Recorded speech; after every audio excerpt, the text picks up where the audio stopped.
యోబు గ్రంథం 42వ అధ్యాయము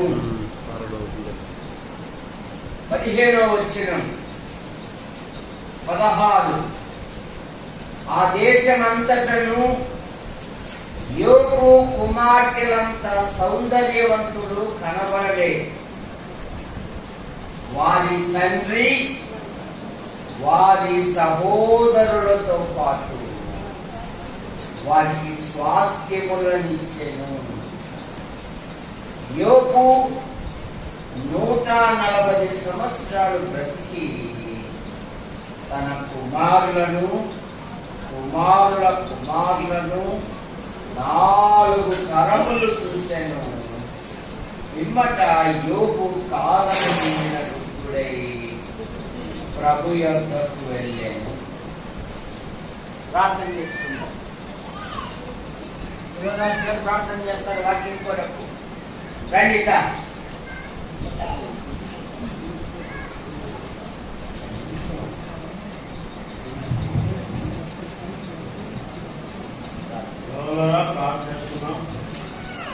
తండ్రి మహాశక్తిగా మీకు చూస్తున్నాన నిన్నటి దినము కోటంలో ఉదయం కొడుకులో రాత్రి కొడుకులో మీరు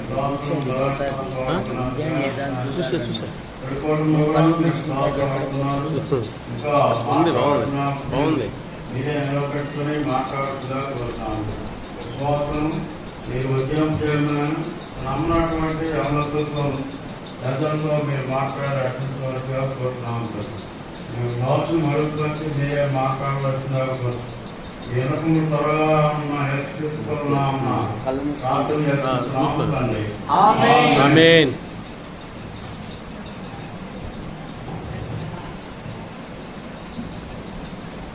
నిన్న దినమున ఎవరి గురించి మాట్లాడమ్మా? నేను రాలేదయ్యా అంటాను.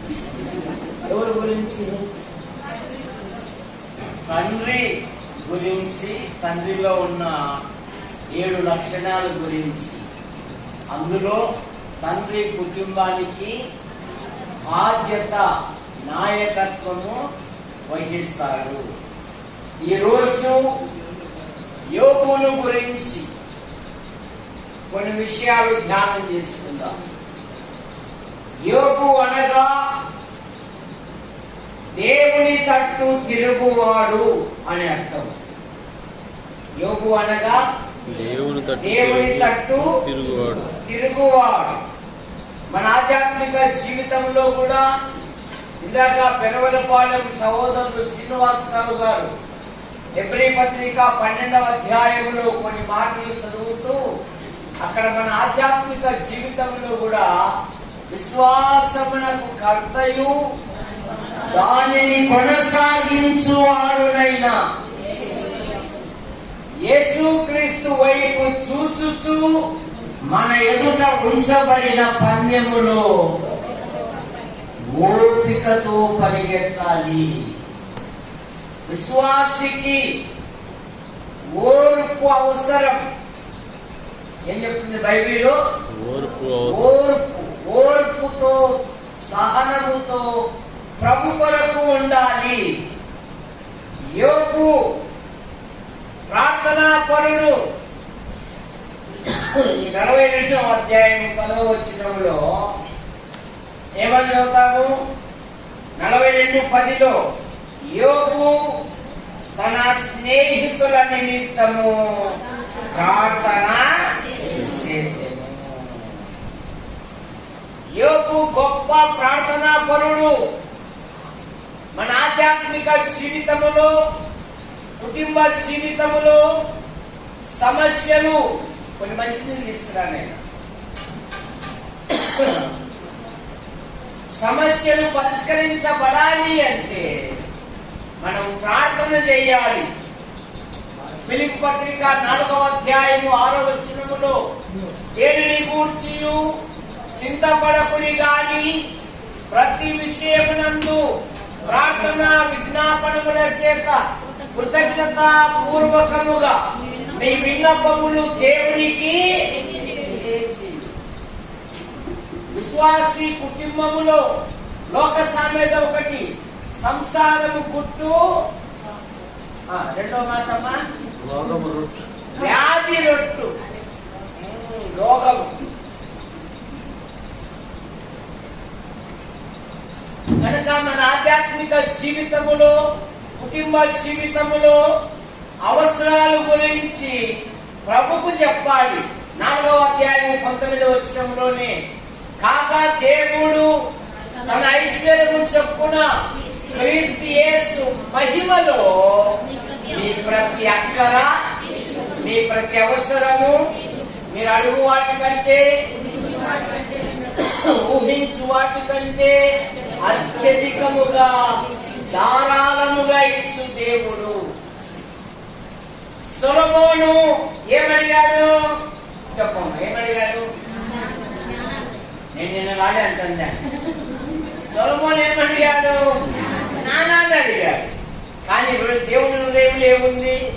సొలొమోనా, నువ్వు జ్ఞానాన్ని అడిగావు, కానీ నా మనసులో ఏముందంటే ఐశ్వర్యమును ఘనతయు ఇమ్మని అడగకపోయినను వాటిని కూడా నీకు ఇచ్చుచున్నాను. గొప్ప ప్రార్థనాపరుడు యోబు. రెండవది, యోబు శ్రమలలో నిలకడగా ఉన్నాడు. 2వ అధ్యాయము 3వ వచనం. యోబు శ్రమలలో నిలకడగా ఉన్నాడు. 2వ అధ్యాయం 3వ వచనం.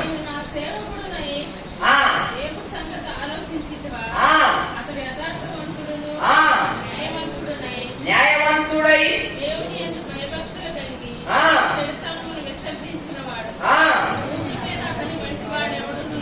లేడు.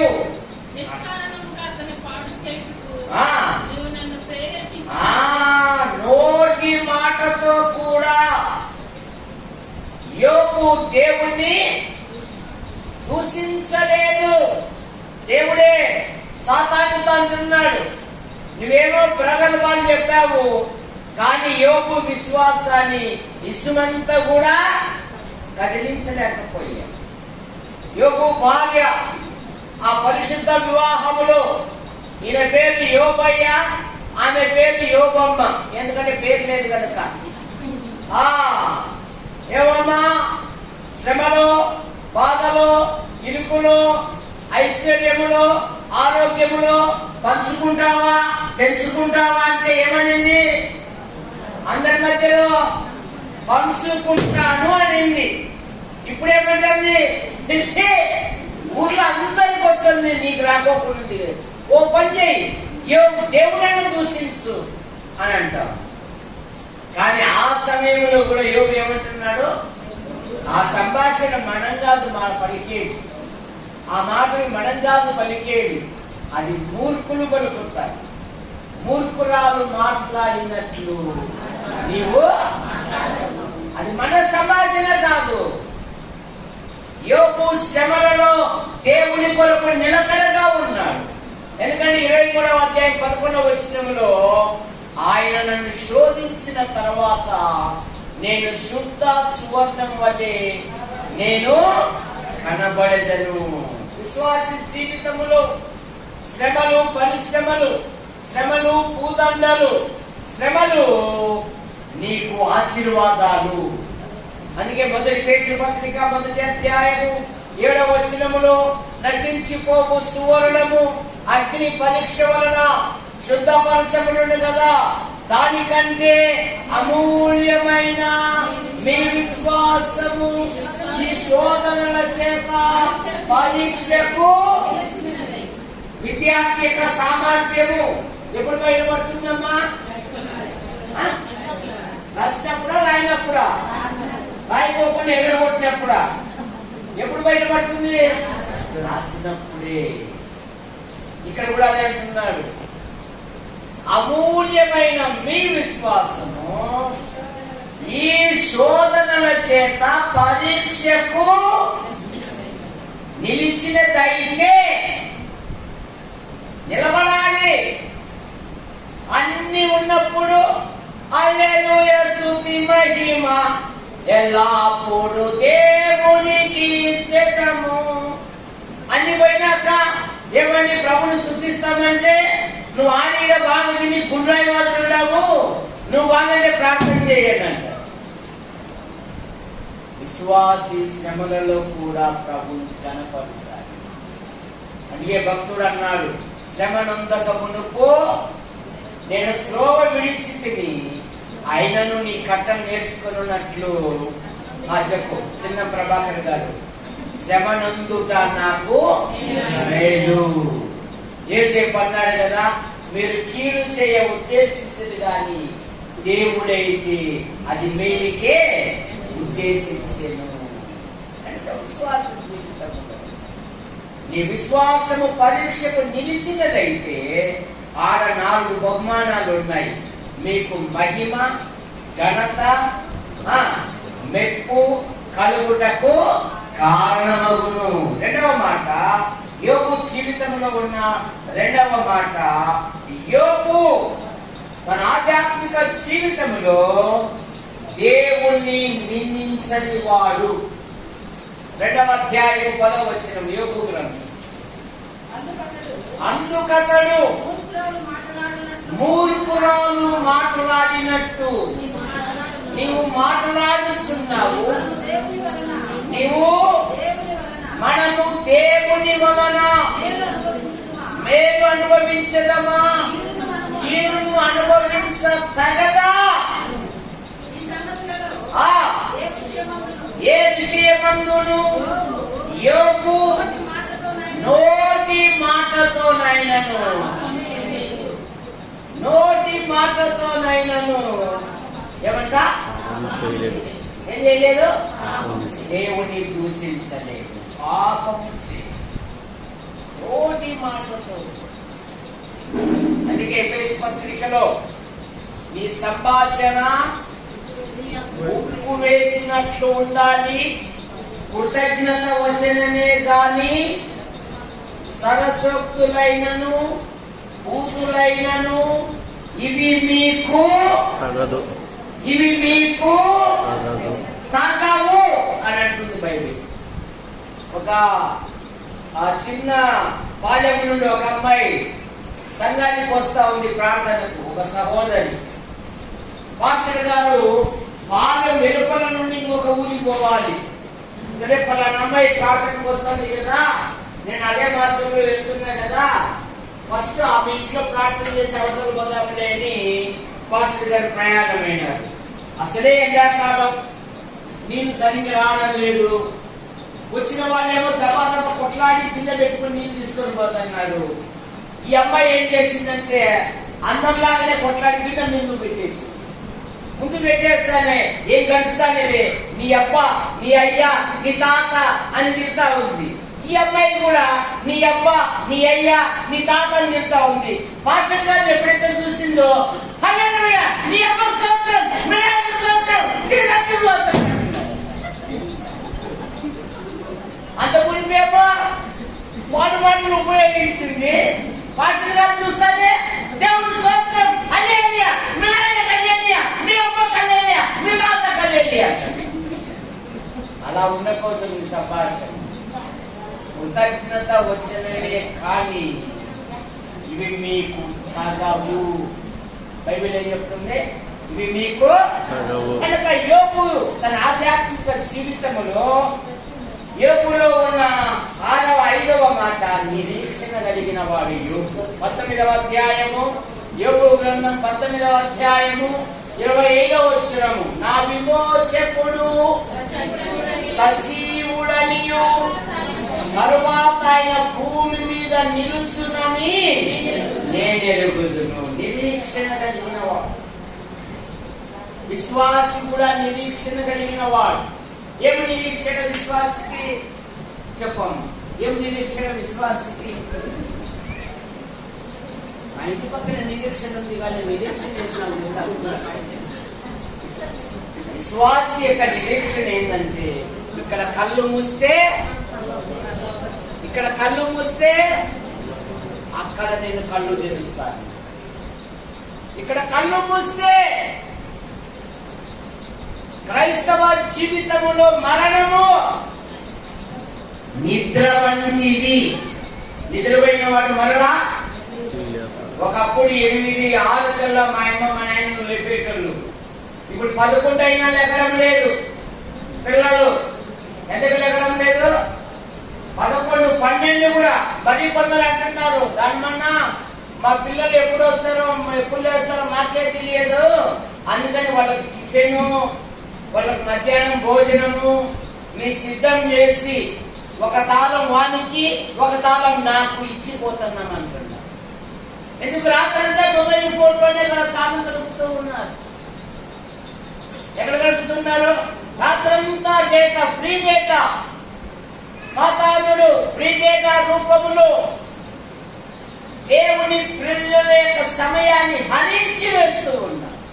జాగ్రత్త, మన కుటుంబాలను కాపాడుకోవాలంటే మన పిల్లల కొరకు మనం ప్రార్థన చేయాలి. యోబులో ఉన్న మరొక మాట ఏంటంటే, యోబు తన ఆధ్యాత్మిక జీవితంలో 40 అధ్యాయము 4, 5 వచ్చినాడు. తగ్గింపు కలిగిన వాడు. 4వ అధ్యాయము 5, 6 వచ్చినాడు.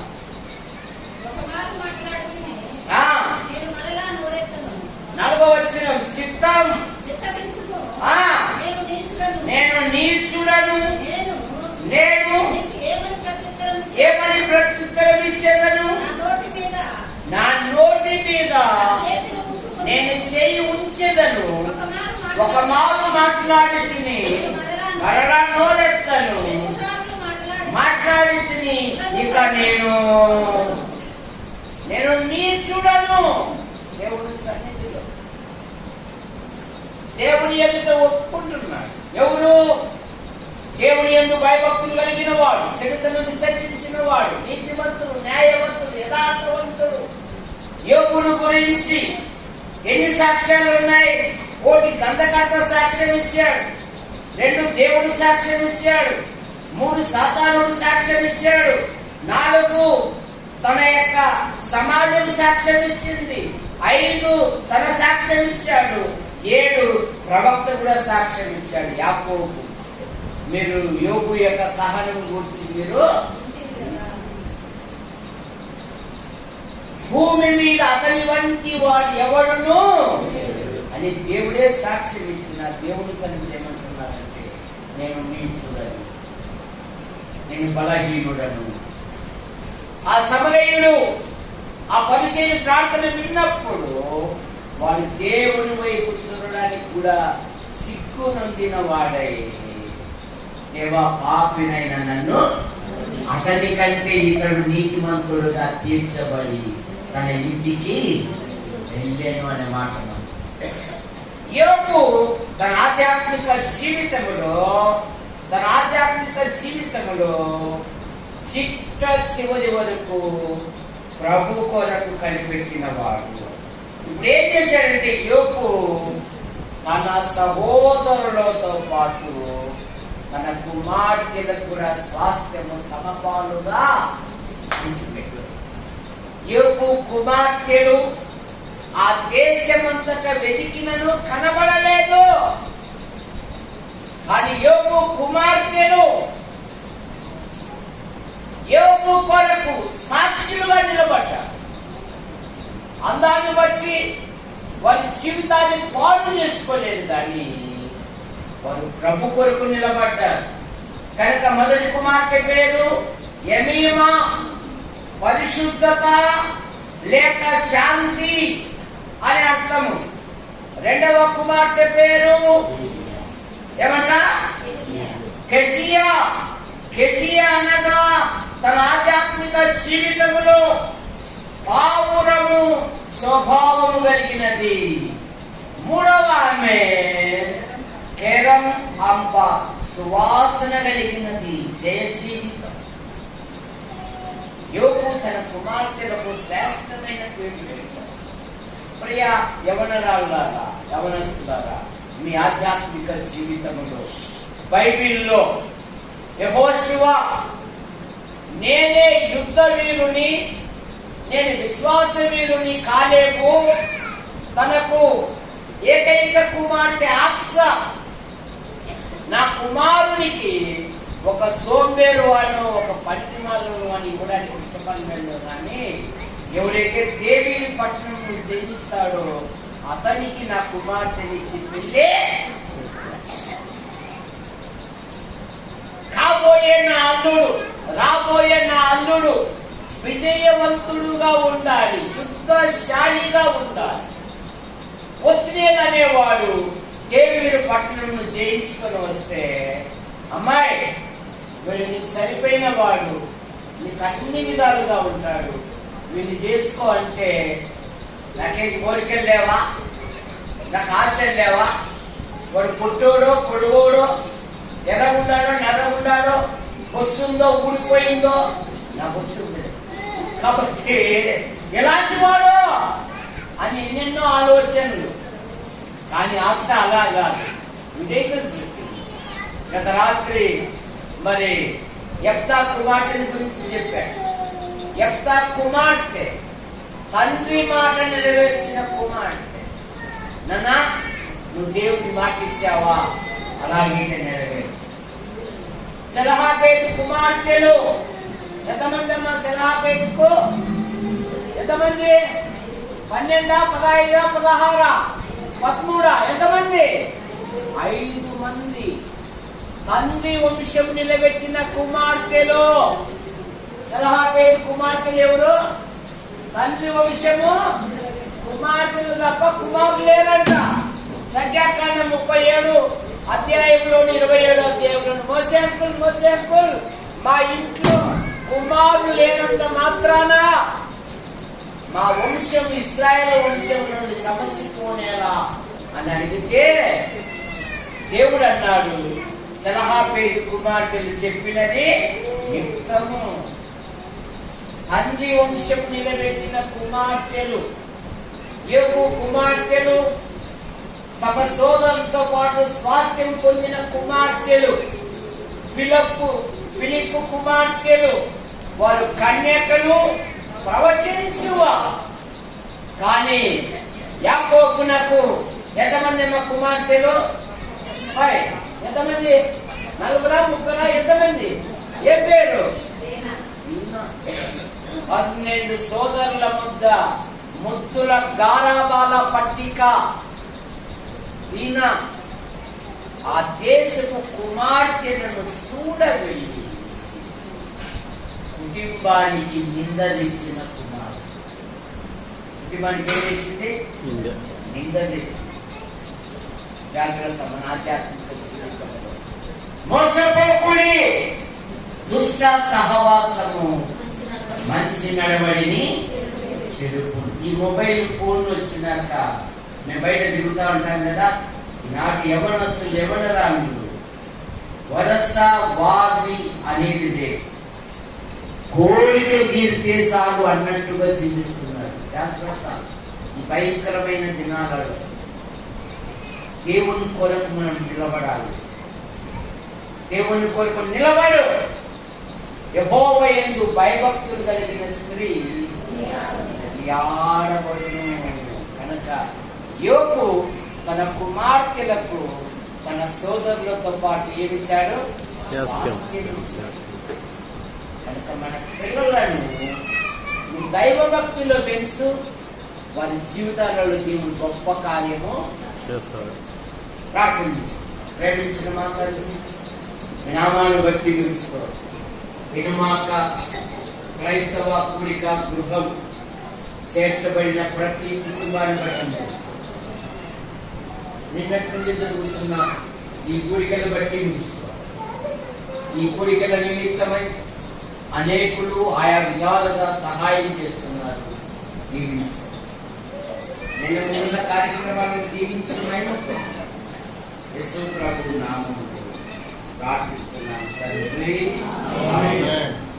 ఇప్పుడు ఒక పాట, తర్వాత సహోదరులు శ్రీ విజయ్ కుమార్ గారు మనకు దేవుని వాక్యాన్ని అందిస్తారు. ఎవరు పాట పాడతారు? పాడతారా? పాట పాడతారా? లుడ్డు రా రైట్కి